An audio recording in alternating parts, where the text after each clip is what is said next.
Día de Acción de Gracias. Mi nuera me arrojó un plato porque me negué a dejar que sus padres se mudaran a mi casa. Eres un viejo egoísta, gritó. Mi hijo añadió, con la voz tensa, ya no eres mi padre.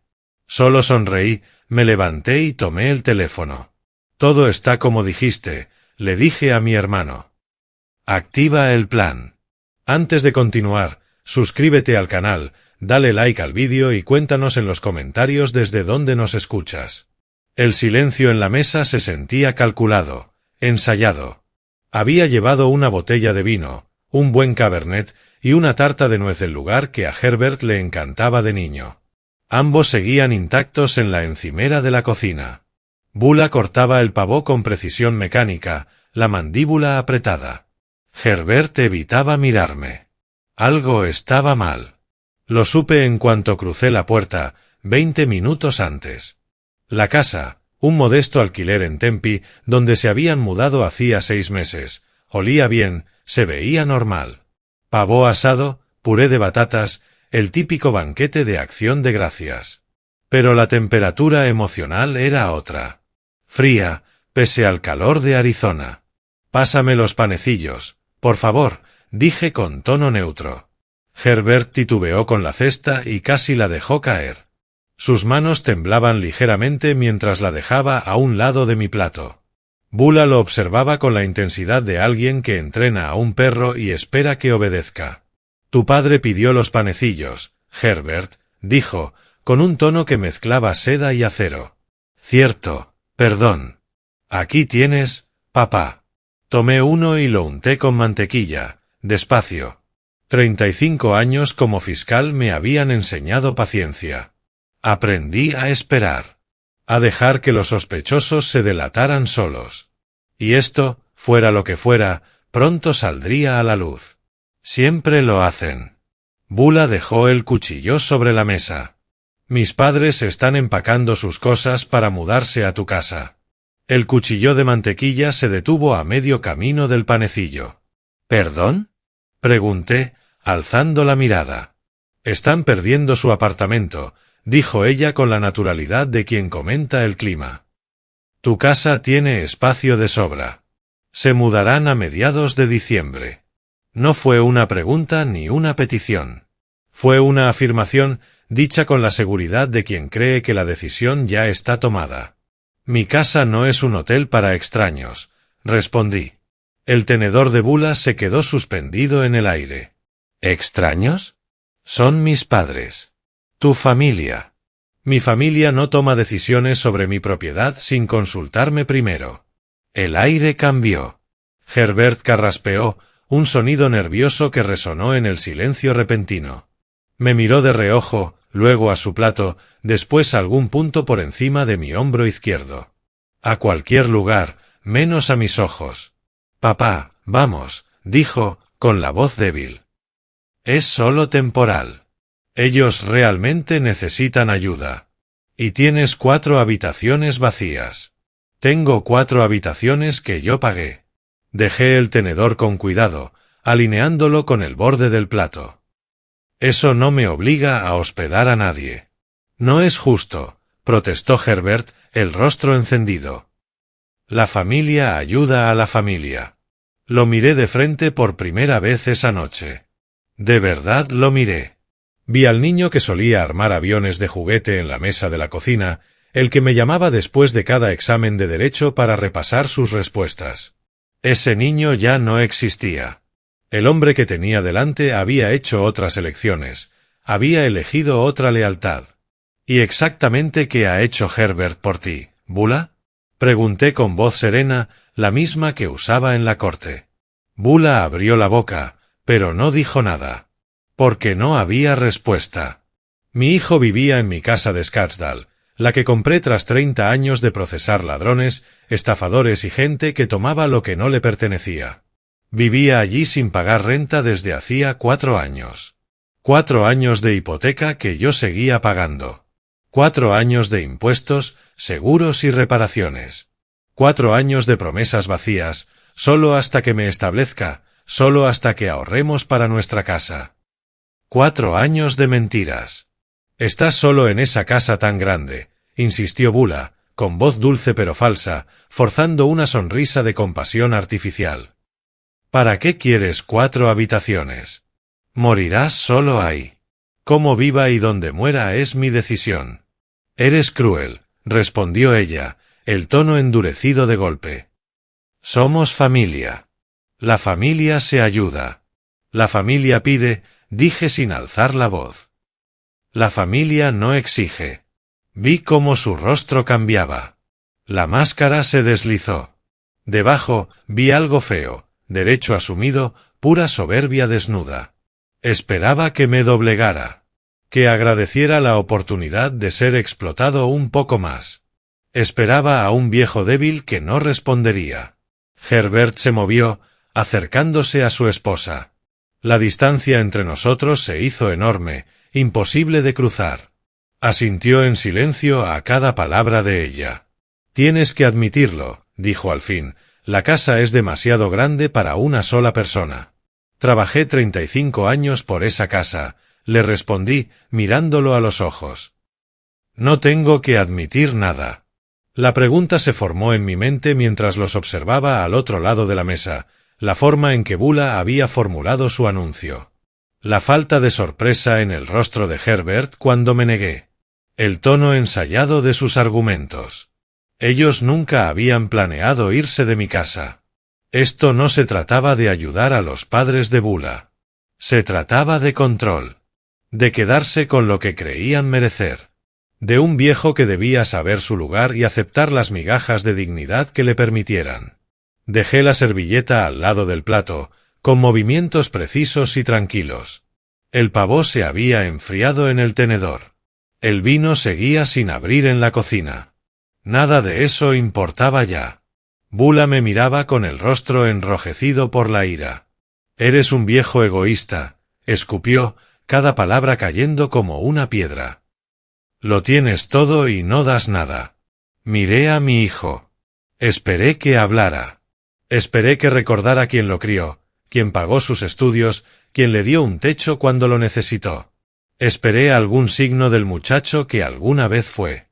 Herbert apartó la mirada. El silencio entre nosotros se volvió espeso, venenoso. Afuera, en el vecindario de Tempe, se escuchaban risas de niños y un perro ladrando.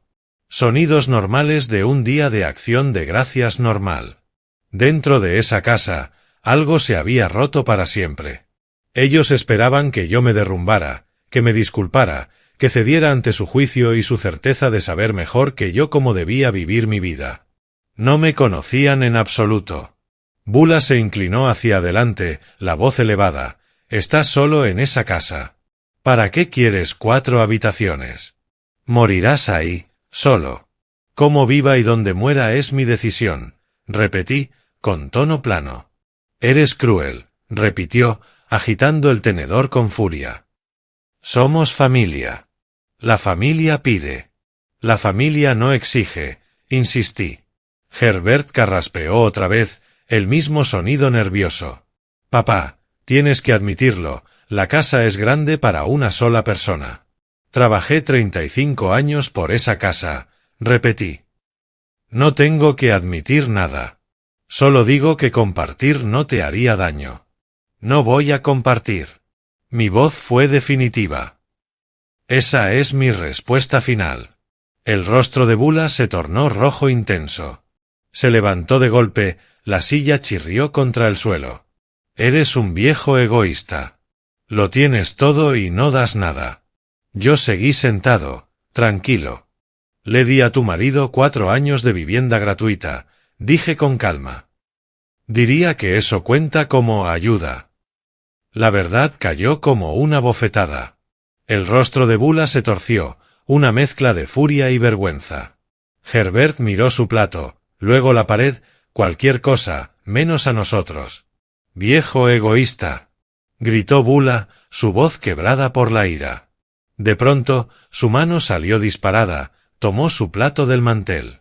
El tiempo pareció ralentizarse mientras lo alzaba por encima del hombro, con la comida todavía encima, la salsa escurriendo. Me incliné ligeramente hacia un costado. El plato pasó rozando mi cabeza, tan cerca que sentí el aire cortado por el movimiento. Estalló contra la pared detrás de mí. Los fragmentos de cerámica se esparcieron por el suelo. Un pedazo de pavor resbaló por el papel tapiz y la salsa quedó salpicada en un arco ancho. Nadie se movió. Nadie pidió disculpas. Herbert observaba los pedazos rotos en el piso, sin expresión. Bula permanecía de pie, respirando con fuerza, el pecho subiendo y bajando, los puños cerrados. No había arrepentimiento en su cara.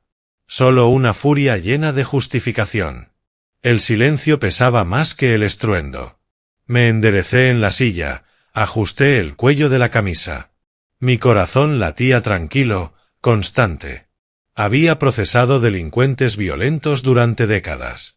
Había visto cosas peores que un plato volando. Mucho peores. Aquello era teatro. Un teatro amateur, además. Herbert finalmente levantó la mirada. No hacia mí, sino hacia ella. Una conversación silenciosa cruzó entre ambos. Luego se puso de pie lentamente y se colocó a su lado, hombro con hombro, presentando un frente unido. Cuando habló, su voz era fría, medida. Las palabras salieron suaves, como si las hubiera ensayado. No vuelvas a llamarme tu hijo. Lo miré fijamente, esperando. Ya no eres mi padre. Ahí estaba. La última carta. La manipulación definitiva. Esperaba lágrimas, súplicas, el llanto de un anciano desesperado por no perder el amor de su hijo. Esperaba que me rindiera bajo el peso del rechazo. Si así lo quieres, respondí en voz baja. Herbert parpadeó, confundido. Eso no estaba en el guión. Los labios de Bula se apretaron hasta formar una línea delgada. Me levanté despacio, con movimientos deliberados. Empujé la silla suavemente hacia la mesa. Viejos hábitos de una vida entera de disciplina. Caminé hacia la cocina. Sin prisa. Sin tropiezos. Mis piernas firmes, mis manos estables. Detrás de mí, escuché a Bula susurrarle algo a Herbert, un comentario agudo, venenoso. Él le respondió en voz baja. Pensaban que habían ganado. Que el viejo se retiraba derrotado. Se equivocaban. Saqué el teléfono del bolsillo. Busqué el contacto de Alfred. Mi hermano menor. Notario y abogado de bienes raíces. El mismo que me había advertido 6 meses atrás, cuando Herbert y Bula se mudaron de mi casa en Scottsdale sin entregar las llaves.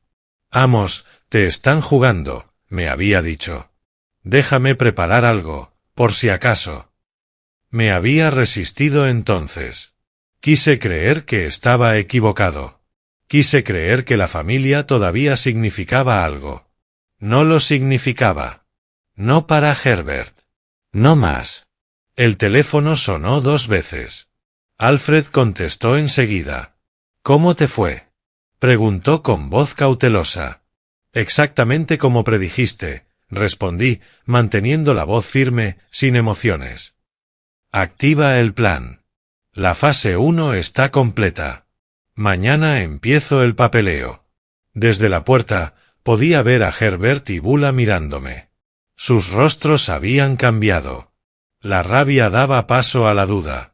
Esperaban lágrimas, gritos, súplicas de reconciliación. Pero lo único que obtuvieron fue esto, una llamada telefónica tranquila, eficiente, sin emoción alguna. Perfecto. Que se queden con la duda. Entendido, dijo Alfred. Colgué. Guardé el teléfono, y al mirar nuevamente hacia la sala, los vi allí, mi hijo y su esposa, de pie, juntos, convencidos de que yo era el villano de su historia. Creían que les debía algo más, que mi negativa a dejarme explotar me convertía en cruel. Que pensaran lo que quisieran. El juego había cambiado. Solo que aún no lo sabían.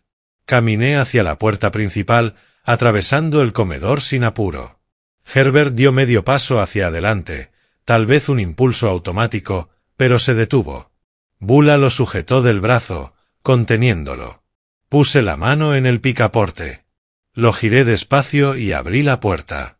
El aire fresco de la noche entró, trayendo consigo el olor del desierto, mezquite y salvia silvestre. A lo lejos, se escuchaba una sirena. Sonidos normales de Fénix. El mundo seguía su curso fuera de esa burbuja de disfunción. Papá, la voz de Herbert se quebró apenas. Me detuve. Me giré hacia él.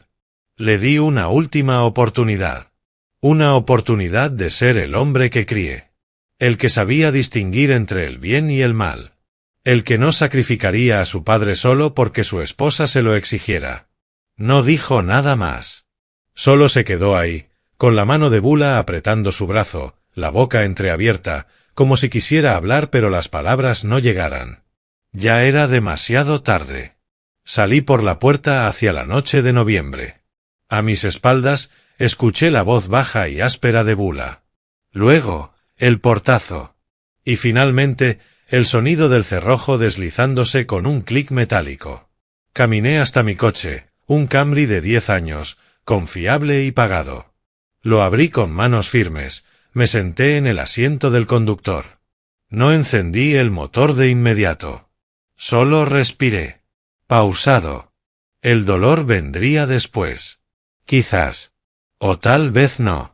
Por ahora, lo único que sentía era claridad. Una claridad fría, nítida como el cristal. Había pasado décadas procesando a personas que creían que las reglas no se aplicaban a ellos, que podían tomar y tomar sin enfrentar consecuencias. Mi propio hijo pensaba igual. Iba a aprender que no. Encendí el motor y me alejé del bordillo. Por el retrovisor, vi la casa rentada desvanecerse tras una hilera de palmeras. No volví a mirar atrás.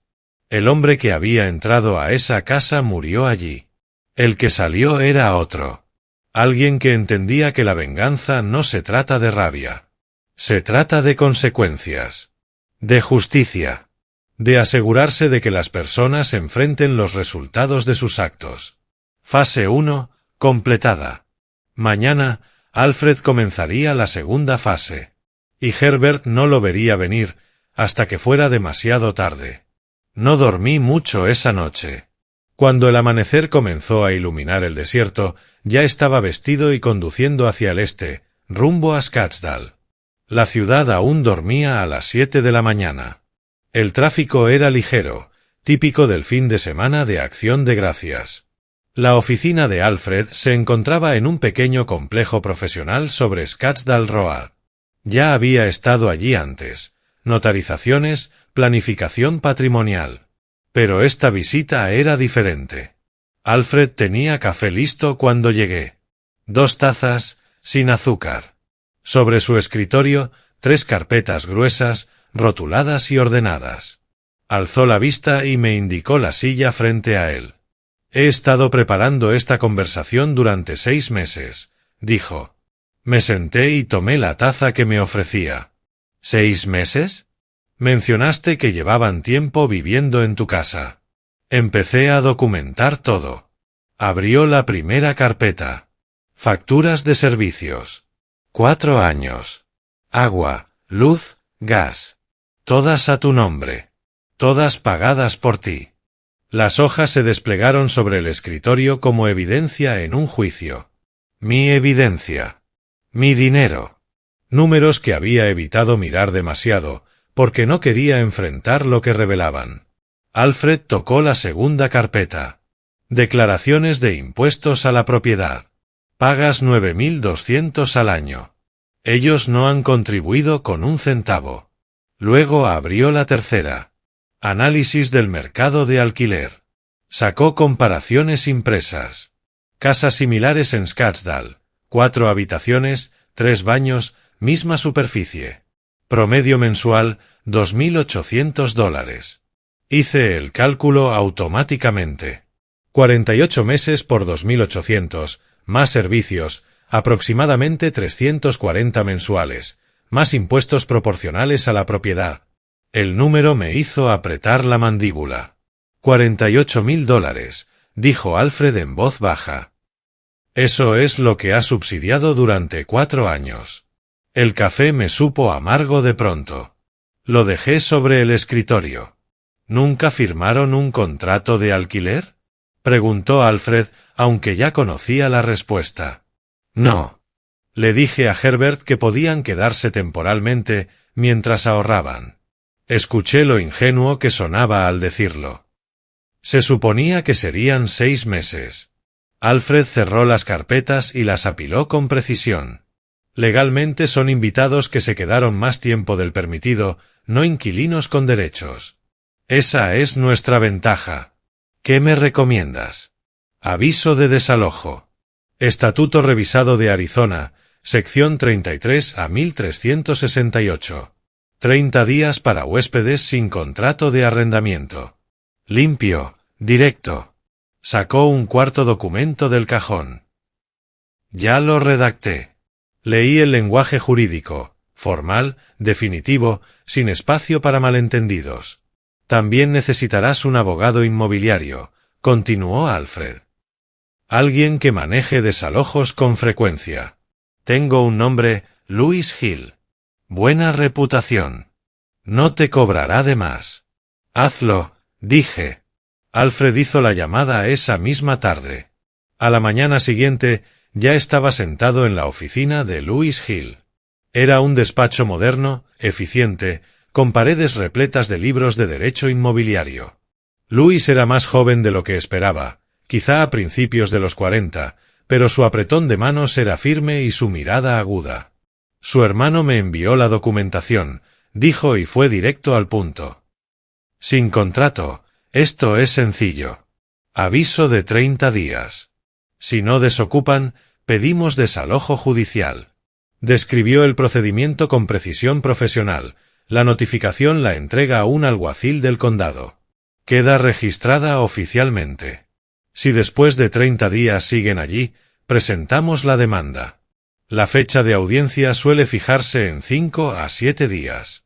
Arizona favorece al propietario en estos casos.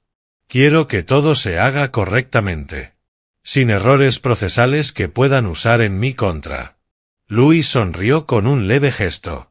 Por eso contrata a un abogado. Me encargo de todo. El anticipo era de $3.500. Escribí el cheque sin dudar. El 2 de diciembre amaneció frío y despejado. Louis coordinó con la oficina del sheriff del condado de Maricopa. A las 2:17 de la tarde, un agente llamó a la puerta de mi casa en Scottsdale. Herbert abrió, confundido. El oficial le entregó el sobresellado, le explicó su contenido y registró la hora de entrega. Oficial. Legal. Irreversible. 20 minutos después, Louis me llamó. Listo. Ya fue notificado. Anoté la fecha en el calendario, 2 de enero, el plazo de los 30 días. Menos de una hora después sonó mi teléfono. Número desconocido. ¿Papá? La voz de Herbert temblaba. Por favor, podemos arreglar esto. No hagas esto. Mantuve el tono plano, profesional. Tuviste 4 años. Pagaremos renta. Firmaremos un contrato.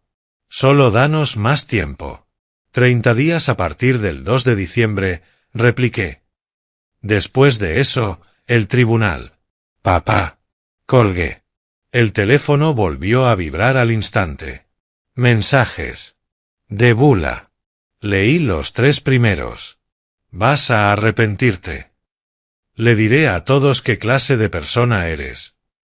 Estás destruyendo a tu familia. Bloqueé ambos números. El teléfono quedó en silencio. Minutos después, llamó Alfred. ¿Intentaron contactarte? Herbert llamó. Bula envió mensajes amenazantes. ¿Respondiste? Solo lo necesario. Luego los bloqueé. Bien, dijo, con una nota de satisfacción en su voz. No respondas nada más. Deja que el proceso legal siga su curso. Eso es exactamente lo que pienso hacer. Colgué y caminé hasta la ventana de la cocina. La casa estaba en silencio. Un silencio correcto. No el silencio opresivo de los conflictos no resueltos. Había procesado criminales durante 35 años. Aprendí que la justicia funciona cuando sigues el procedimiento, cuando documentas todo, cuando dejas que el sistema haga su trabajo. Herbert y Bula tuvieron 4 años para comportarse como familia. 4 años para mostrar gratitud, respeto, simple decencia humana. En cambio, me mostraron exactamente quiénes eran. Y les creí. Ahora la ley estaba de mi lado. Y la ley no se deja manipular por berrinches, ni por victimismo, ni por campañas en redes sociales. La ley se basa en contratos, derechos de propiedad, pruebas documentadas. Y yo tenía las 3 cosas. Ellos tenían 30 días. La semana después de entregar el aviso de desalojo, mi teléfono comenzó a sonar. No eran Herbert ni Bula, ya los había bloqueado. Eran otras personas, viejos colegas, conocidos lejanos, gente con la que no hablaba desde hacía meses. Todos preguntaban si estaba bien. El primero fue Raymond, retirado de la fiscalía 3 años antes que yo. Amos, vi algo en Facebook, dijo. Tu nuera publicó que los estás desalojando. ¿Estás bien? Estoy bien, Raymond. Ella dice que los echas antes de Navidad. Lo pinta como algo terrible. Mantuve la voz neutral. Es un asunto legal. Lo estoy manejando como corresponde. Pero, ¿es cierto? ¿De verdad lo estás haciendo? No conoces toda la historia. Confía en que yo sí. Silencio del otro lado. Luego, está bien.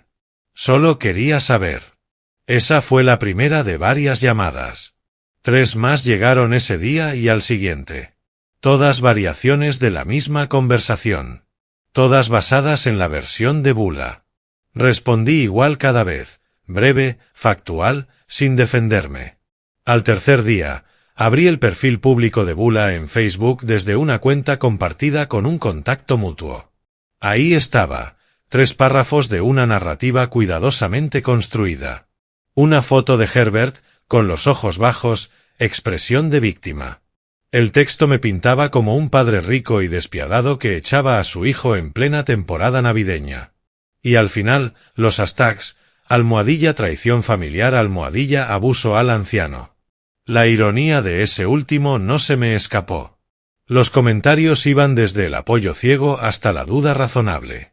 Algunos se lo creyeron por completo. Otros hacían preguntas que Bula evitaba responder. Cerré la página sin escribir nada. No le daría el gusto.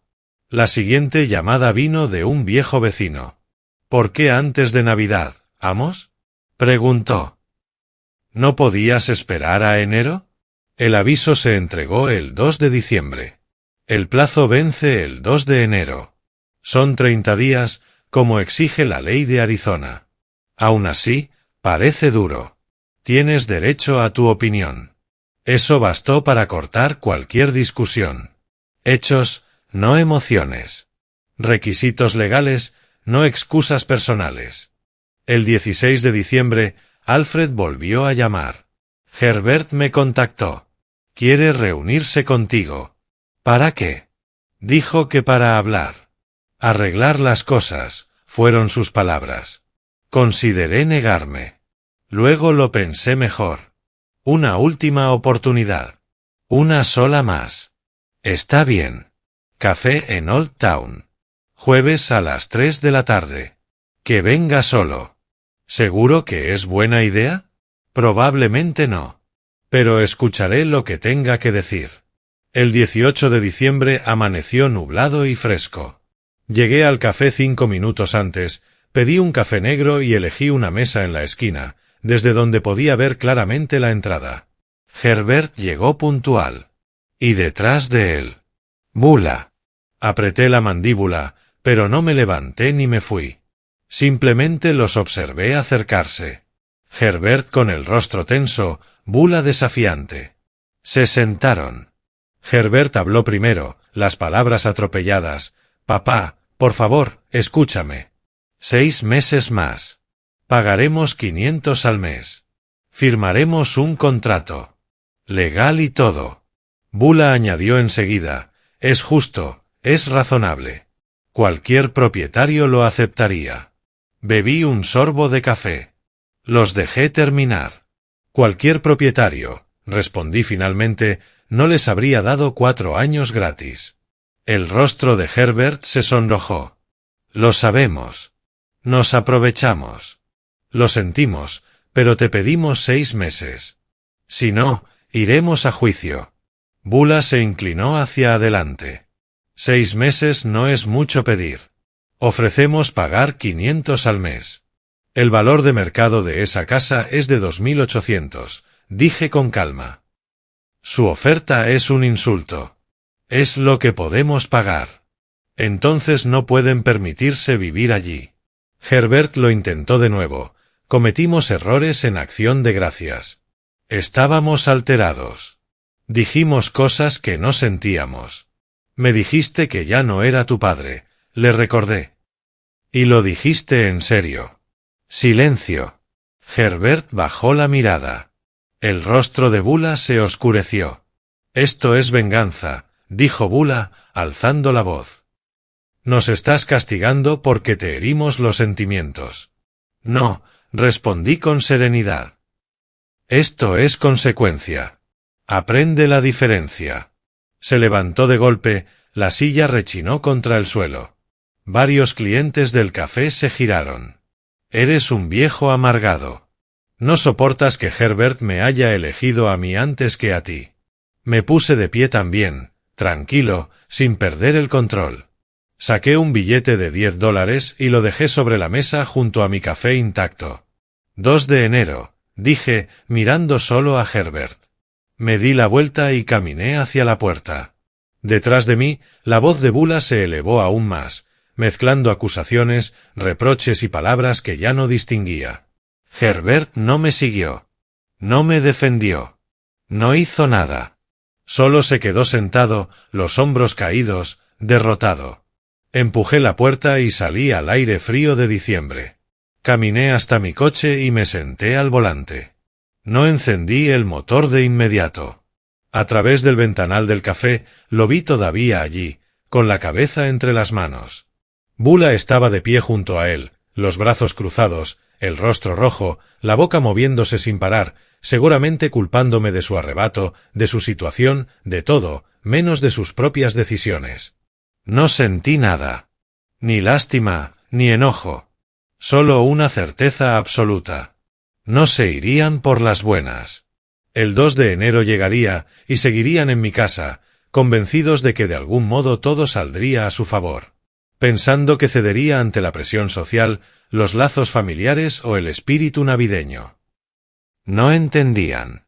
Esto no tenía nada que ver con fiestas, emociones o opiniones públicas. Era sobre derechos de propiedad, límites legales y consecuencias por aprovecharse de los demás. El tribunal los obligaría a irse. Tan simple como eso. Encendí el motor y conduje por las calles silenciosas de Scottsdale. Las casas que pasaba estaban decoradas con luces de Navidad, coronas en las puertas, adornos inflables, árboles visibles desde las ventanas. Familias normales preparándose para unas fiestas normales. Yo tendría una Navidad tranquila, solo. Y eso estaba bien. Ya había pasado muchas así. De hecho, las prefería, sin drama, sin sonrisas falsas, sin fingir que todo estaba bien cuando no lo estaba. Mi casa, mi verdadero hogar, estaría en paz. Limpia. Silenciosa. Y en enero, la casa de Scottsdale volvería a ser mía también. Toda. Legalmente.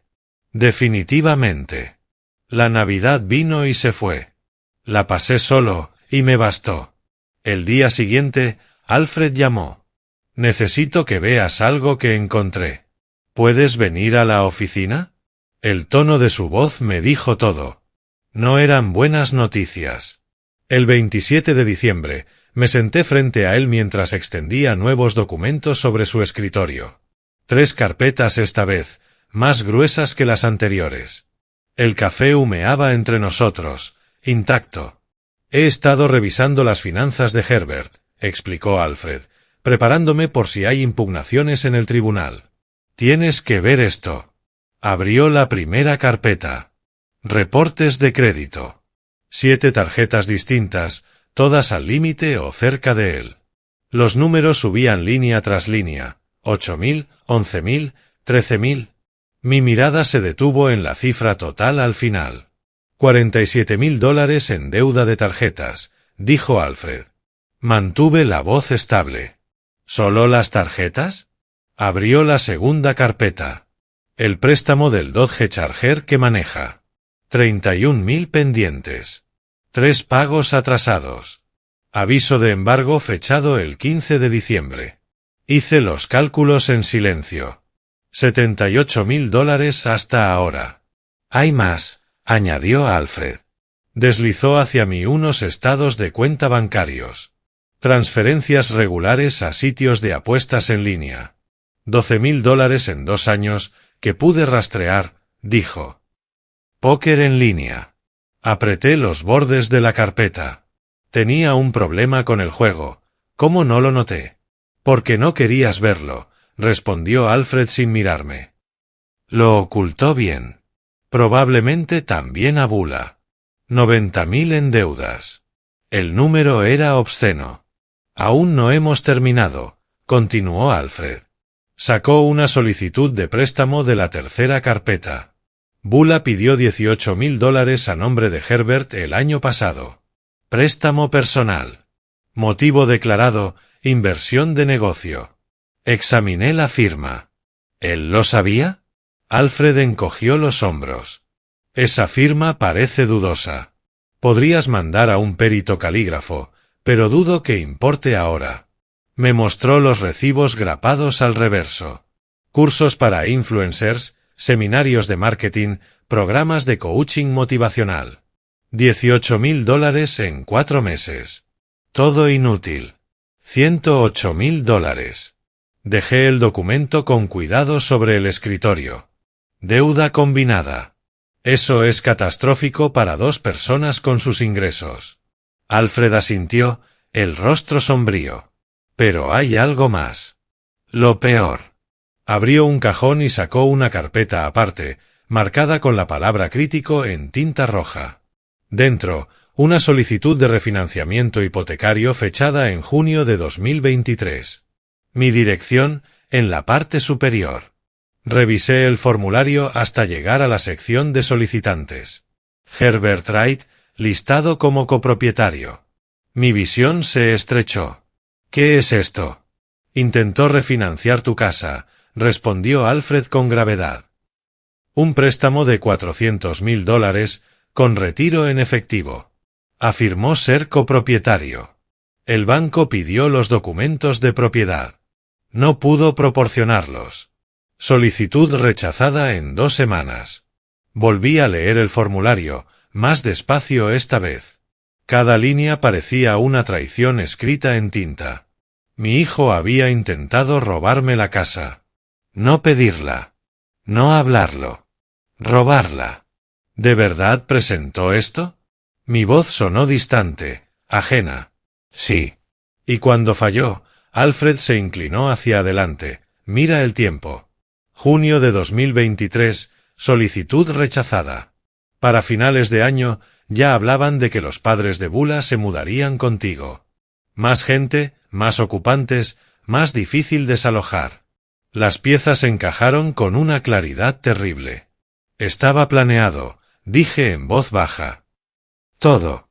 4 años estableciendo residencia, enumeró Alfred, luego el intento de refinanciar. Cuando no funcionó, buscaron otro ángulo.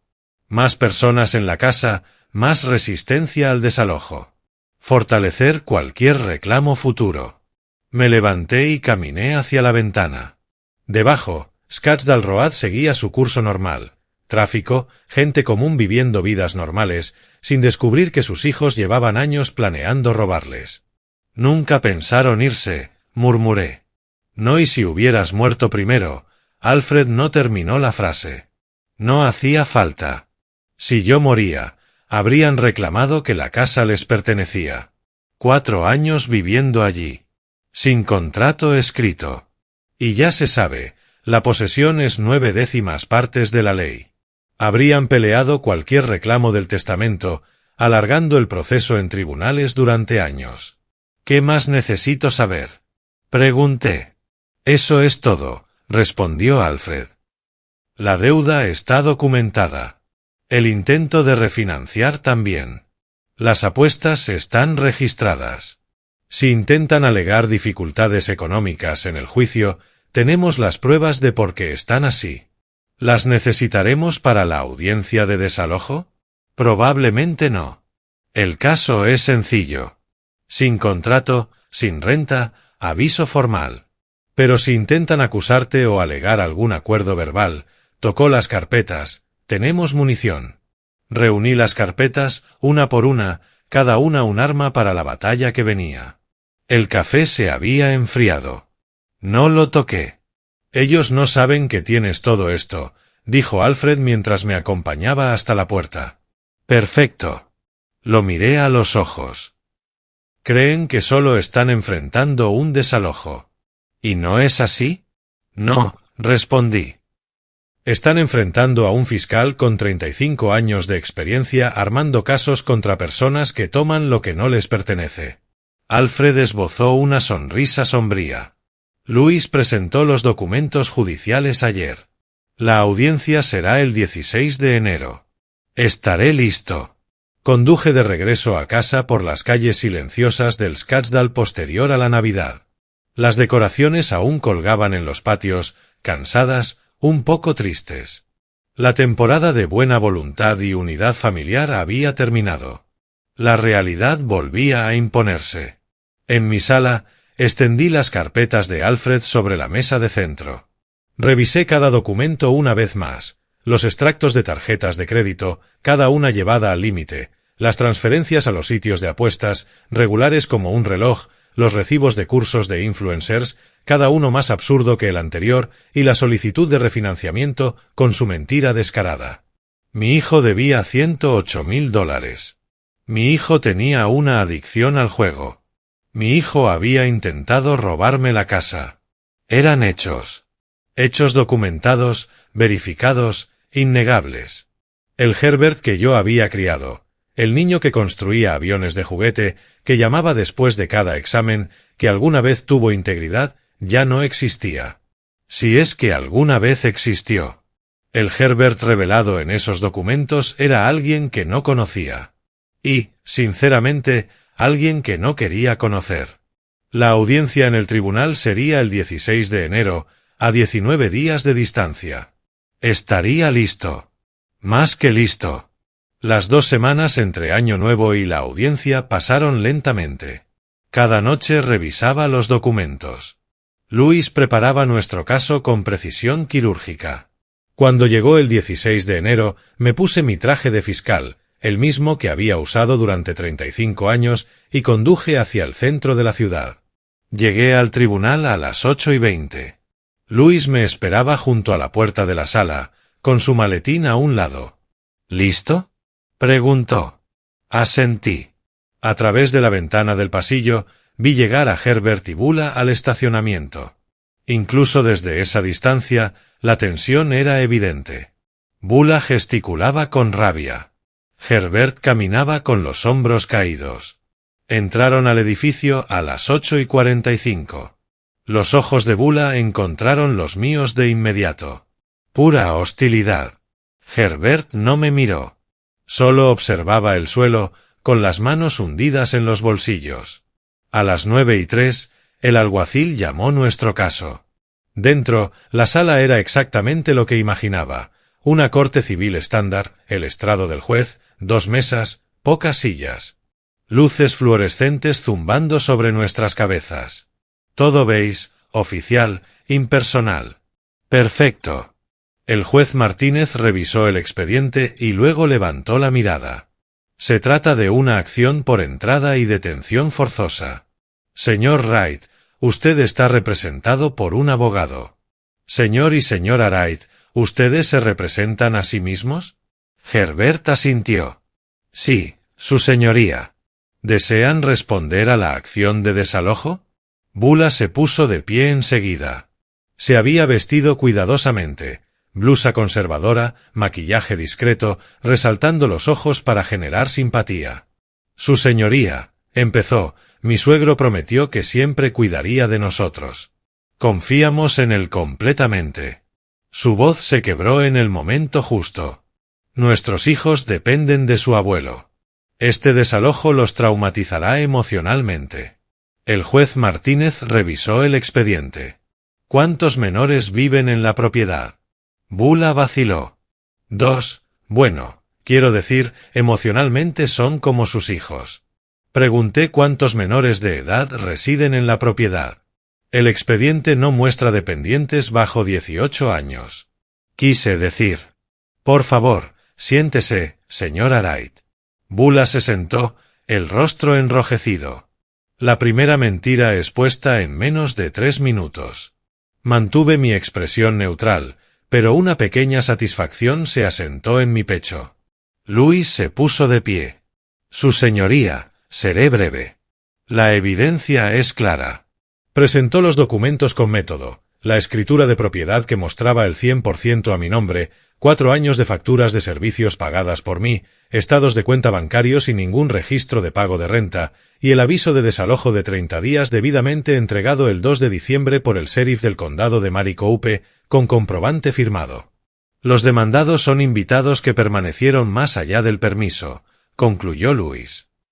Según el Estatuto Revisado de Arizona, sección 33 a 1368, la ley es inequívoca.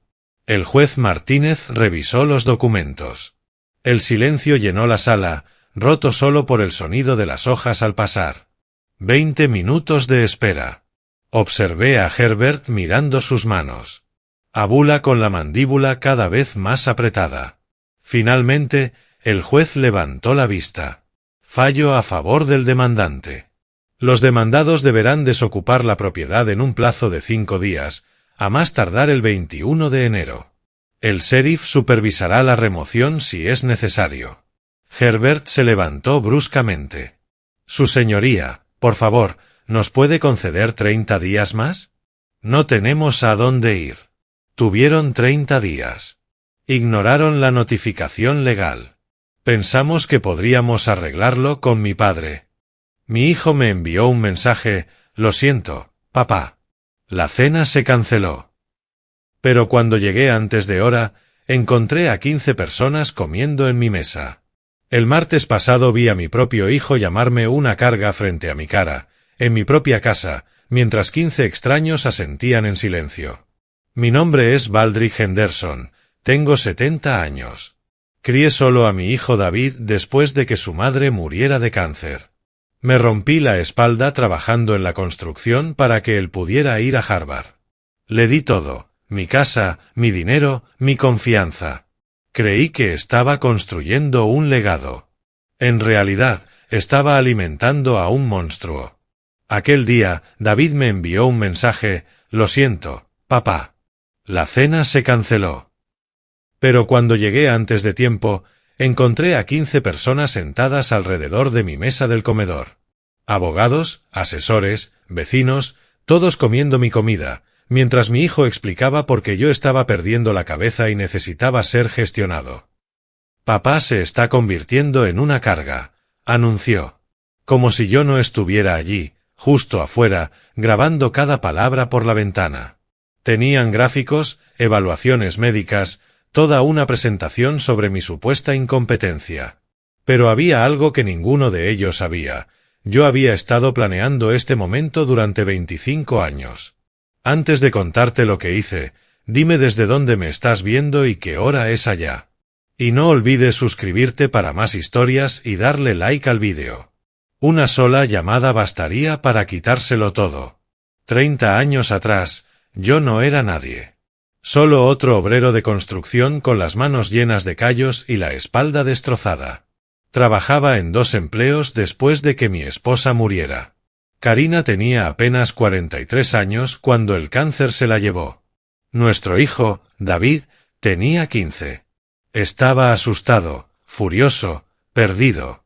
Recuerdo estar de pie junto a su cama en el hospital. Apenas podía susurrar. «Prométeme algo», me dijo. Dale a nuestro hijo todo lo que nosotros nunca tuvimos. Apreté su mano fría. Le prometí todo. Y cumplí esa promesa. Turnos extra hasta que mis hombros gritaron de dolor. Fines de semana sin dormir. Pero nunca falté a nada. Cada partido, cada graduación, cada momento importante. Harvard Business School me costó todo lo que había ahorrado. Hipotequé la casa, pedí préstamos, trabajé hasta los 68 años. Pero lo vi caminar por ese escenario, diploma en mano, el futuro tan brillante como Karina siempre soñó. Consiguió una oficina de esquina, una esposa hermosa, hijos perfectos. Creí haber construido algo duradero, algo de lo que Karina estaría orgullosa. La tradición de las cenas empezó después de su ascenso, todos los martes a las 7. Papá, no deberías cocinar a tu edad, decía, así que yo ponía la mesa, compraba los víveres y escuchaba sus historias de éxito. Esa promesa, la que le hice a Karina, me llevó a tomar una decisión que más tarde me salvaría la vida. Después del funeral, David cambió. Más serio. Más práctico. Papá, tenemos que hablar de tus finanzas, dijo una noche. Siempre las finanzas. Nunca los recuerdos. Nunca un té extraño, nunca una risa sobre mamá. Pero lo entendí. La muerte te hace pensar en el dinero, en lo que queda, en cómo proteger lo que importa. Estás envejeciendo, papá. ¿Qué pasará si te ocurre algo? Me preguntó una noche, el tenedor a medio camino hacia la boca, con esa mirada calculadora. ¿Has pensado en facilitar las cosas? Empecé a notar las preguntas. ¿Cuánto vale la casa? ¿Tienes seguro de vida? ¿Qué hay de tus cuentas de retiro? Él lo llamaba planificación. Yo lo llamaba cuidar. Las visitas se hicieron más frecuentes. Caminaba por la casa tocando todo. Este lugar es demasiado grande para una sola persona, papá, decía. Su esposa asentía. ¡Qué desperdicio de espacio! Siempre con sugerencias, simplifica. Vende. Pon todo en un fideicomiso, papá. Por razones fiscales, claro. Siempre por razones fiscales, nunca por amor. Lo observaba mientras cocinaba, lo escuchaba mientras servía y lo analizaba mientras limpiaba. Pero había algo en esas cenas familiares que me incomodaba. Las preguntas no se detenían nunca. Los martes ya no eran cenas. Eran reuniones de negocios. David traía documentos. Solo firma aquí, papá. Esto protege tus bienes. Su esposa sonreía. Nos preocupamos por ti. Pero las preguntas eran cada vez más precisas, más insistentes. ¿Cuánto pagaste por esta casa en 1985, papá? ¿Cuál es tu saldo bancario? ¿Tienes alguna cuenta que no me hayas mencionado? Empecé a tomar notas. Escribía cada pregunta, cada sugerencia, cada vez que alguien mencionaba tus años de declive o tus necesidades futuras. La presión aumentaba. Llamadas entre visitas. Papá, deberías considerar esa residencia asistida. Correos con enlaces a comunidades para jubilados. Folletos dejados sobre mi mesa de cocina. Luego llegó la carpeta de documentos. Un sobre grueso, manila, lleno de papeles, poderes notariales. Papá, por si acaso. ¿Por si acaso qué? Pregunté. Tenía 70 años, no estaba muriéndome. Mi mente seguía clara, mis manos firmes. Fírmalos cuando estés listo, me dijo David, pero su mirada decía, fírmalos ahora. No firmé nada. Inventé excusas. Déjame pensarlo. Leeré todo con calma. Tal vez la próxima semana. Lo que él no sabía era que yo había estado planeando este momento desde 1998. Karina murió un martes. Hacía 38 grados. Lo recuerdo porque el aire acondicionado del hospital se averió. Le sostuve la mano mientras se iba. Calor, sudor y el corazón hecho trizas. El abogado vino la semana siguiente, Jim Morrison, un viejo amigo de la familia. Baldrick, me dijo, Tenemos que hablar sobre el futuro de David. Yo estaba vacío, dispuesto a regalarlo todo con tal de detener el dolor. Ponlo todo en un fideicomiso, le dije. La casa, las cuentas, las inversiones. Que David lo reciba todo. Jim asintió, comenzó a escribir y luego se detuvo. ¿Estás seguro, Baldrick? Solo tienes 55. Asentí. Karina quería que él lo tuviera todo.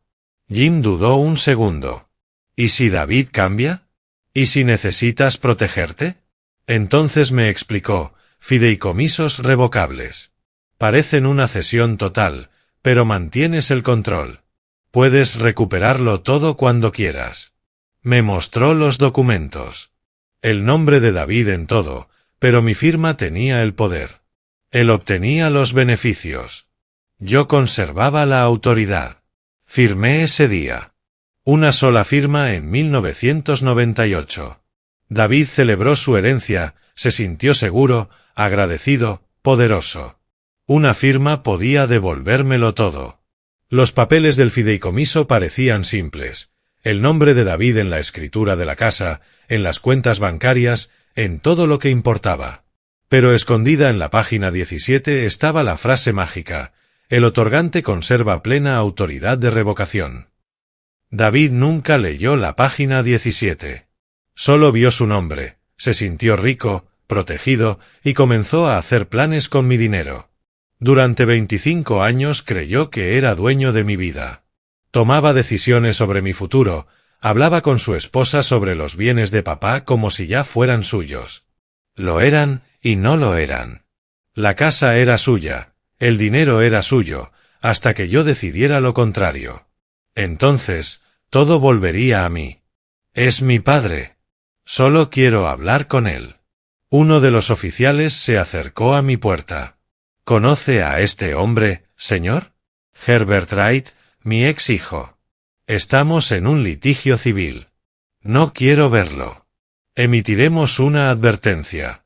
Si regresa, llame de inmediato. Tal vez quiera considerar una orden de restricción.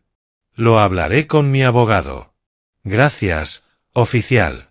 Escoltaron a Herbert hasta su coche y observaron cómo se marchaba.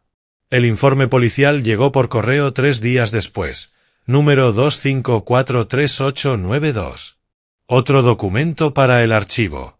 Cerré la puerta. Eché el cerrojo. Activé la alarma. A través de la ventana, observé cómo las luces de la patrulla se alejaban calle abajo.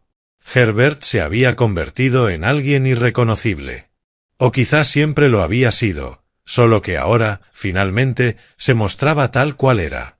La audiencia civil estaba programada para el 5 de marzo. Faltaban 3 semanas.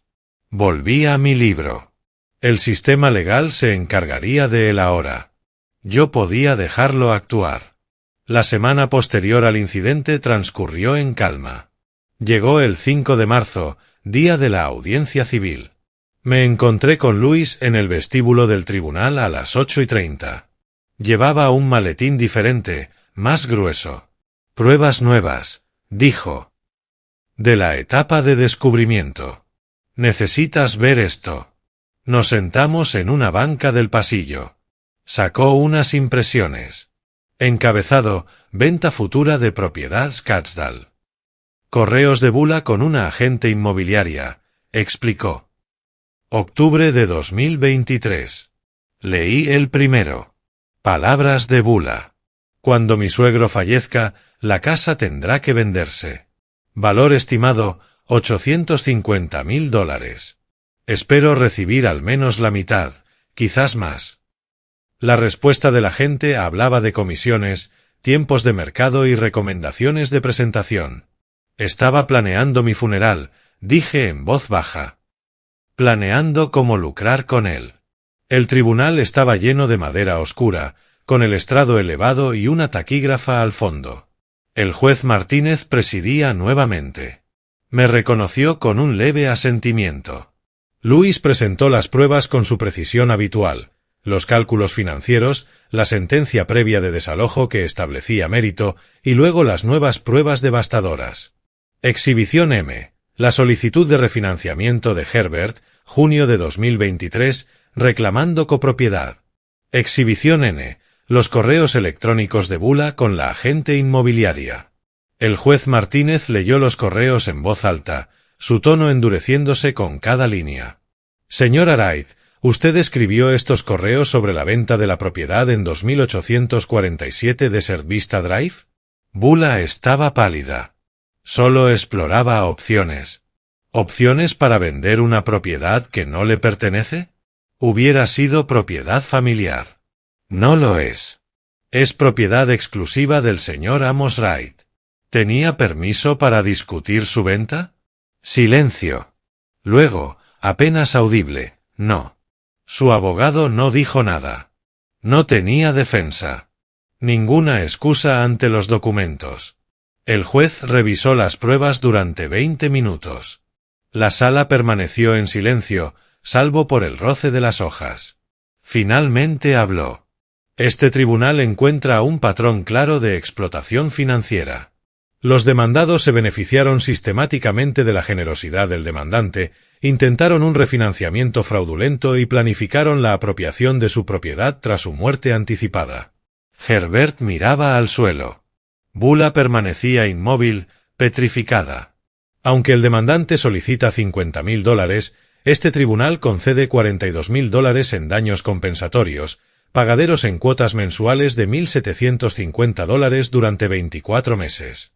El abogado de Herbert se levantó.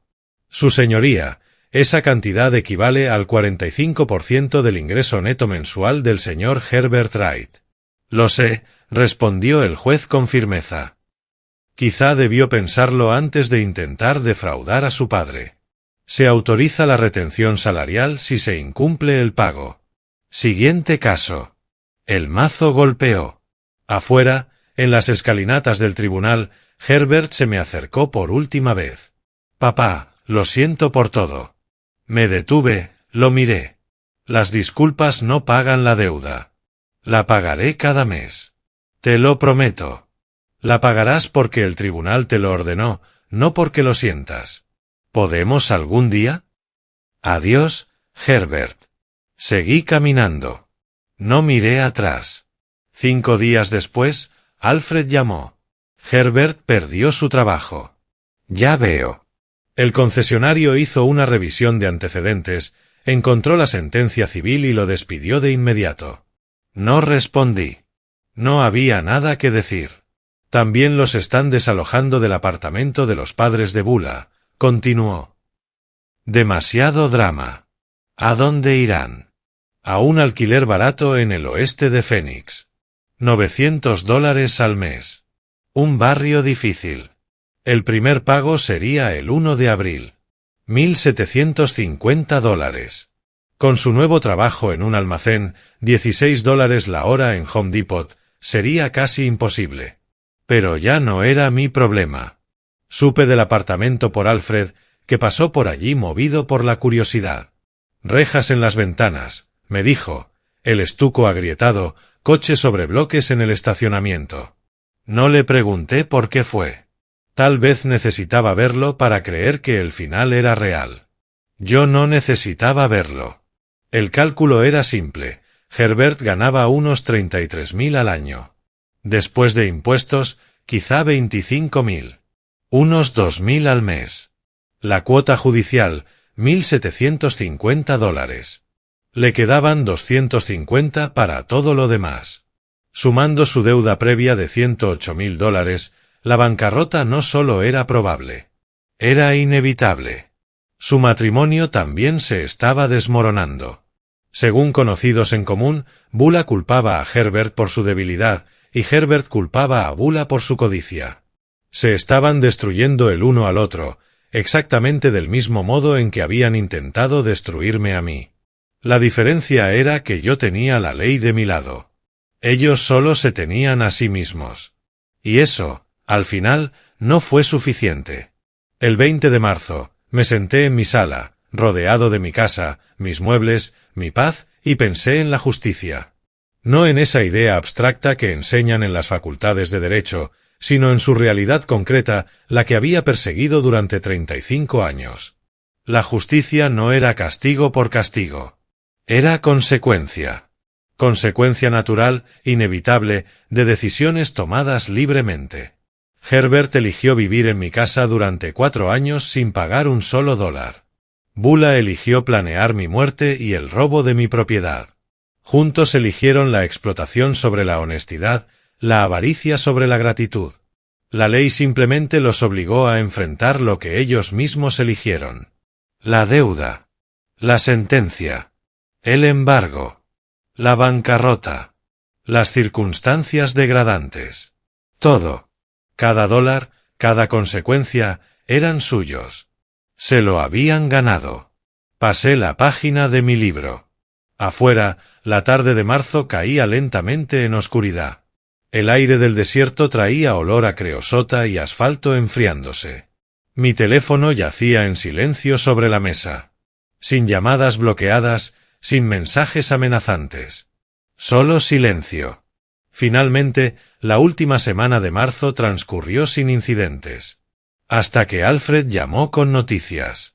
Se declararon en bancarrota, dijo. Capítulo 7. Ya está en el sistema. No me sorprendió. Con $150,000 en deudas y el sueldo de almacén de Herbert, era inevitable.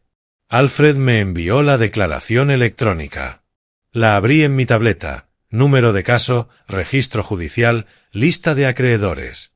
Las deudas de Herbert y Bula detalladas con precisión quirúrgica, tarjetas de crédito, préstamo automotriz, préstamos personales y mi sentencia. 23 páginas de ruina financiera convertidas en documento oficial. ¿Qué significa esto, en términos prácticos? Pregunté. Que están en quiebra oficialmente. Y para siempre. La mayoría de sus deudas se borrarán, pero tu sentencia no. Es restitución ordenada por el tribunal. Entonces todavía me deben cada centavo. Exactamente. 42,000. La bancarrota solo hace que sea más difícil que se escondan de ella. Archivé el documento en mi carpeta creciente titulada Right VS. Right. Una prueba más de que Herbert había elegido su camino, y lo había seguido hasta el final. El 8 de abril, un conocido mencionó haber visto el Charger de Herbert sobre una grúa. Reposeído. 3 meses de pagos atrasados, finalmente alcanzándolo. Alfred confirmó la noticia esa misma tarde. Ahora se mueven en autobús, dijo. En Phoenix. En pleno verano. Imaginé a Herbert en el transporte público, bajo 40 grados de calor, con su chaleco naranja de Home Depot. No sentí nada. Solo anoté la información mentalmente. Otro dominó que caía. Durante abril y principios de mayo, Alfred me mantuvo informado. Bula había solicitado 17 empleos en 3 semanas. Ninguna oferta.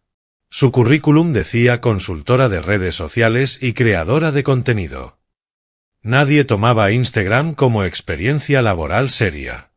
Herbert trabajaba turnos en el almacén por $16 la hora. Salario bruto anual, 33,000. Después de impuestos, quizá 2,200 al mes. Renta, 900. Y con el embargo de sueldo, 1,750. Las cuentas no daban. Se estaban ahogando. El 5 de mayo, Alfred volvió a llamar. Ella lo dejó. Se mudó con sus padres ayer. Presentó la demanda de divorcio esta mañana. Alega que él le ocultó su verdadera situación financiera antes del matrimonio. Incluso ahora, Bula reescribía la historia, colocándose como víctima. Herbert estaba solo. Trabajaba 2 empleos, almacén de día, seguridad de noche. Dormía 4 horas. Comía comida barata. Existía, pero no vivía. Eso era la consecuencia. Eso era lo que costaba robarle a la familia. A mediados de mayo, sonó mi teléfono. Número desconocido. Respondí con cautela. Papá, la voz de Herbert era quebrada, desesperada. No cuelgues, por favor. No dije nada. Solo escuché. Estaba equivocado en todo. La casa, Bula, el dinero. Destruí mi vida. Destruí lo que éramos. Su voz se rompió en sollozos. Lo siento. Lo siento tanto. ¿Puedes perdonarme? Largo silencio. Pensé cuidadosamente mi respuesta. Tú elegiste, Herbert. Cada paso, elegiste a Bula por encima de mí. Elegiste la codicia sobre la integridad. El robo sobre la honestidad. Ahora vives con esas decisiones. Pero sigo siendo tu hijo. No. Ya no lo eres. Corté la llamada. Dejé el teléfono sobre la mesa. Lo miré un largo momento y volví a mi libro. Permanecí sentado mucho tiempo después de esa llamada. La casa estaba en silencio. No había triunfo. No había venganza. Solo silencio. Había elegido la justicia sobre la familia. El principio sobre la sangre. Herbert seguía vivo, en algún lugar de esta ciudad. Trabajando turnos nocturnos, durmiendo en un colchón, en un estudio barato. Podía haberlo ayudado. Podía haberlo perdonado. Podía haber olvidado. Pero eso habría significado aceptar el robo, las mentiras, la traición. Habría significado enseñarle que en la familia no existen consecuencias. Me levanté. Fui a la cocina. Serví un bourbon. Afuera, el sol del desierto se ocultaba, tiñendo todo de dorado y ámbar. Pensé. La justicia no se siente como una victoria. Se siente como una conclusión. Como cerrar un libro que nunca volverás a leer. El bourbon ardió al bajar, cálido y definitivo. Mañana me levantaría, haría café, leería el periódico. Seguiría con mi vida. El final también era un principio. En los días posteriores a la llamada de Herbert, me concentré en lo que sí podía controlar, la casa. Mi casa. Contraté contratistas, elegí colores de pintura, reemplacé todo lo dañado o desgastado. Para finales de mayo, la transformación estaba en marcha. Pintaron cada habitación, arena del desierto en la sala, verde salvia en el dormitorio. Colores cálidos, pero neutros. Tranquilos. Como empezar de nuevo. Reemplazaron alfombras, actualizaron luminarias, cambiaron todas las cerraduras. Nuevos cerrojos, pestillos, código del garaje distinto. Una empresa de seguridad instaló cámaras en los accesos, sensores de movimiento y monitoreo remoto. $2.400 por tranquilidad mental. A mediados de junio, cuando el trabajo terminó, caminé por cada habitación. Toqué las paredes. Probé las cerraduras. La casa se sentía más liviana. Limpia. Mía de nuevo, en todos los sentidos. Inversión total, $10.400. Valió cada centavo. A comienzos de junio, me reuní con mi asesor financiero. Quiero donar $50.000 a una organización benéfica, le dije. Prevención del abuso a personas mayores. Él sugirió varias opciones. Investigué y elegí la Arizona Foundation for Elder Justice, una fundación que brinda asistencia legal a ancianos víctimas de explotación familiar. La donación fue anónima. No buscaba reconocimiento. Solo quería que mi sufrimiento tuviera un propósito. El director de la fundación llamó para agradecer al donante anónimo. Lo escuché en silencio, sin revelar mi identidad, y luego colgué. Algo cambió dentro de mí. El dolor, por primera vez, tenía sentido. Servía para proteger a otros. Y eso era suficiente. Alfred empezó a venir los martes y los jueves. Jugábamos ajedrez en mi patio, tomábamos café, a veces bourbon. Hablábamos de libros, de política, de viejos casos de la fiscalía. Nunca de Herbert. Nunca de la demanda. Solo dos hermanos disfrutando de su compañía mutua. Una tarde, mientras movía su alfil, Alfred dijo: «Hiciste lo correcto, lo sabes, ¿verdad?» «Hice lo necesario», respondí. «Es lo mismo», dijo él. Guardamos silencio, mirando cómo las nubes del monzón se formaban sobre las montañas. Eso era la familia. La familia que queda cuando los impostores se desvanecen.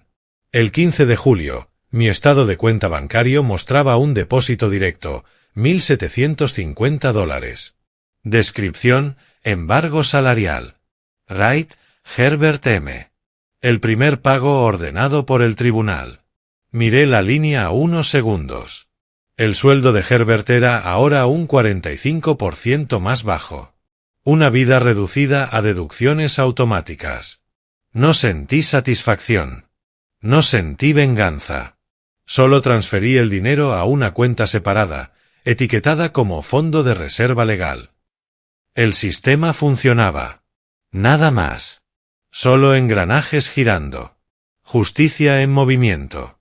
El 31 de agosto cumplí 68 años. Pequeña reunión en el patio. Alfred, 3 fiscales retirados y un viejo abogado defensor que con los años se volvió amigo. Asamos filetes, descorchamos vino, compartimos historias. Raymond, el mismo que meses atrás había intentado mediar, preguntó con cautela: ¿cómo está Herbert estos días? El silencio cayó sobre la mesa. Dejé mi vaso de bourbon.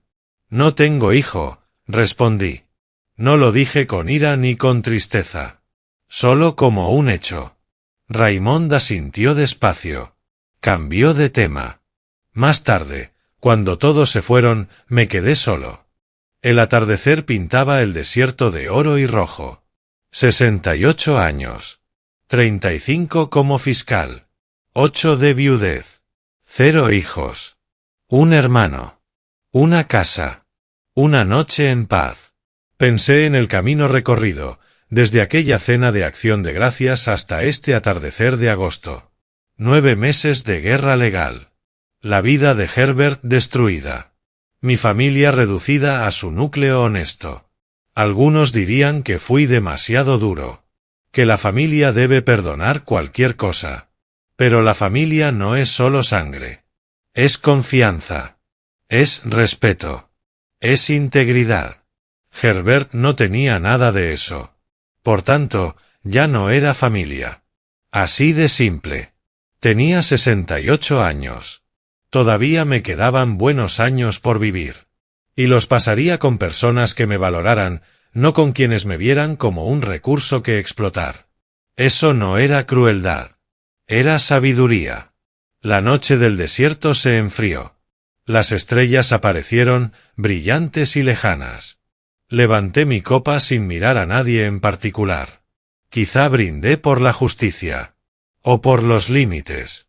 Por esa verdad dura y simple, que algunas relaciones cuestan más de lo que valen. Herbert estaba allá afuera, en algún lugar de esta ciudad. Durmiendo en un motel. Despertando para sus turnos nocturnos. Pude haberlo perdonado. Pude haberlo dejado atrás. Pero eso habría significado enseñarle que en la familia no hay responsabilidad. Mejor que aprendiera la lección más dura. Las acciones tienen consecuencias. Las elecciones nos definen. Y a veces, amar significa dejar que alguien caiga. Terminé mi bourbon mientras la última luz desaparecía del cielo occidental. La justicia no siempre es dulce. Pero siempre es necesaria. Me levanté. Caminé hacia adentro y cerré con llave la puerta tras de mí. Mi casa. Mi vida. Mi paz. Mañana llegaría, y estaría listo para recibirlo. Si te gustó esta historia, dale me gusta a este vídeo, suscríbete al canal y comparte en los comentarios tus impresiones sobre esta historia. Para escuchar la siguiente, haz clic en el recuadro de la izquierda. Gracias por ver.